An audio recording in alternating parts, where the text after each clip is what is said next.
அவசரமா ஆரம்பிச்சிருக்கீங்க, என்ன கேஸ்? அது வேற ஒண்ணும் இல்லைங்கய்யா. தமிழ்நாடு அரசியல் நல்லா இருந்துச்சு, கரியரின் உச்சத்தை விட்டுட்டு வர்றேன்னு வந்தான், அதுக்குள்ள 50 பேரை கொண்டுட்டான். என்ன பிரச்சனை?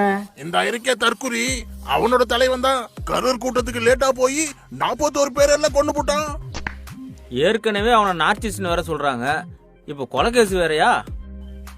ஏப்பா தம்பி, கூட்டத்துக்கு எதுக்கு லேட்டா போனாரு?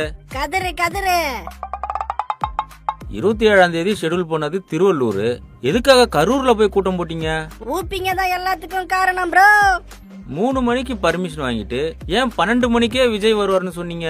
200 ரூபாய் கிரெடிட்டட் சக்சஸ்ஃபுல். நான் கேக்குறேன்.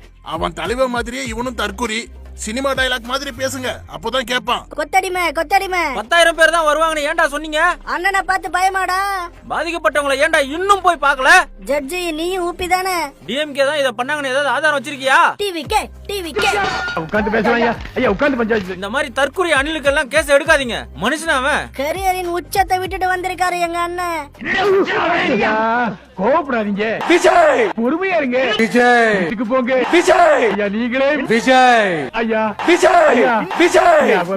ஐயா தலையே குழம்பிட்டாரு. ஏண்டா தற்குறி, அரசியல் தெரியலன்னா மூடிட்டு இருக்க வேண்டியதானே, பண்றதையும் பண்ணிட்டு தேவையில்லாம பழி போடுற. What uncle, it's very wrong uncle.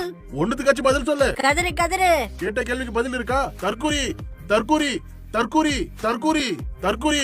அப்பாடா, தளபதியே காப்பாத்தியாச்சு. ஏன்பா, நானும் விஜய் ரசிகன் தான். அடுத்த கூட்டத்துக்கு போவோமா? அப்போ அங்கேயும் அண்ணன் லேட்டா தான் வருவாரு, பரவாயில்லையா?